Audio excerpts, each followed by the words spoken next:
తెలంగాణలో దిశ తాకింది, కోనసీమ ఎండిపోయిందని చెప్పి మాట్లాడిన సిగ్గులేని వ్యక్తి పవన్ కళ్యాణ్. కొంచెమైనా సోయి ఉండాలి కదా. అరే తెలంగాణ జనసేన పార్టీ నాయకులకు, తెలంగాణ టీడీపీ పార్టీ నాయకులకు మీకు కొంచెమైనా సిగ్గు సోయి, సిగ్గు శర ఉండాలి. మీ బతుకులు జడా, ఏ బతుకులు మీ బతుకులు, అదే బతికేనా? కొంచెమైనా బుద్ధి ఉండాలి కదా. ఏ ఒక్కడన్నా ఆంధ్రోడు మన తెలంగాణ పార్టీ జెండా పడుతున్నాడా? తెలంగాణ పార్టీ జెండా ఏ ఆంధ్రోడ పడతాడా? జై కొడతాడా? జై తెలంగాణ అంటాడా? సిగ్గుండాలి కదా మీరు. మీకు తెలంగాణలకు ఈ చెంచాగిరి బంద్ చేయాలి. ఈ చెంచాగిరి బంద్ చేయాలి మీరు. మొత్తం కూడా ఈ తెలంగాణలో ఉన్న ఆంధ్ర పార్టీల శాఖలు మొత్తం కూడా ఆ శాఖని ఈ శాఖని ఏ శాఖ పడితే ఆ శాఖని అన్నీ మూడగట్టి మూసినదిలో పడేయాలి. కొంచెమైనా సిగ్గుండాలి కదా. అరే ఆంధ్రలో మన విగ్రహాలు పెడతారా?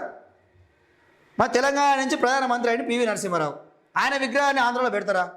పెట్టే దమ్మున్నదా వాళ్ళకేమన్నా? వాళ్ళు విగ్రహాలు పెట్టరు. వాళ్ళ విగ్రహాలు మనం పెట్టుడు ఏంది? వాళ్ళని గొలుచుకుంటే ఏంది? అరే తెలంగాణ ఆంధ్ర సపరేట్ అయిపోయింది. అరే రా చంద్రబాబు నాయుడు, పవన్ కళ్యాణ్ వస్తారా? మా తెలంగాణకు వస్తారా? మంచిగా అయితే కదా, మంచిగా వెల్కమ్ చేస్తాం, మంచిగా మా తెలంగాణ వంటకాలు రుచి చూపిస్తాం, మా హైదరాబాద్ బిర్యానీ పెడతాం, తినబెడతాం, పంపిస్తాం.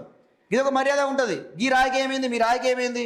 మొత్తం కూడా ఈ తెలంగాణలో ఉన్న వాళ్ళు బంద్ చేయాలి, బంద్ చేసుకోవాలి, కొంచెమైనా ఆలోచన చేసుకోవాలి. తెలంగాణలో లార్జెస్ట్ పార్టీ బీఆర్ఎస్, మన రాష్ట్ర పార్టీ. ఏ ఆంధ్ర అన్నా మన బీఆర్ఎస్ పార్టీ జెండా పడతాడా?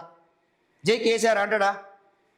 సిగ్గున్నదా మీకేమన్నా? జై చంద్రబాబు అంటారు, జై పవన్ కళ్యాణ్ అంటారు, జై జనసేన అంటారు, జై తెలంగాణ టీడీపీ అంటారు. సోయి ఉండాలి కదా. మరి వాడు అంటాడా? జై బీఆర్ఎస్ అని ఆంధ్రోడు అంటాడా? జై కేసీఆర్ అని ఏ ఆంధ్రోడు అంటారా? మరి మీకు సిగ్గు లేదా? తెలంగాణలో పుట్టిరు కదా, తెలంగాణలో పుట్టి తెలంగాణలో పెరిగి తెలంగాణలో ఉంటున్నారు కదా.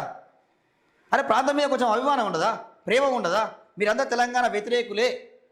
మీలాంటి వాళ్ళందరూ తెలంగాణ వ్యతిరేకులు. నిజంగా చెప్పాలంటే మీలాంటి వాళ్ళకు, మీలాంటి చెంచాగాళ్లకు, మీలాంటి తెలంగాణ వ్యతిరేకులకు కేసీఆరే మొగుడు. మీకు కేసీఆరే మీకు మొగుడు, అసలైన మొగుడు మీకు కేసీఆరే. సోయి ఉండాలి మీకు కొంచెమన్నా. ఏం చేస్తున్నారు ఏందని చెప్పి.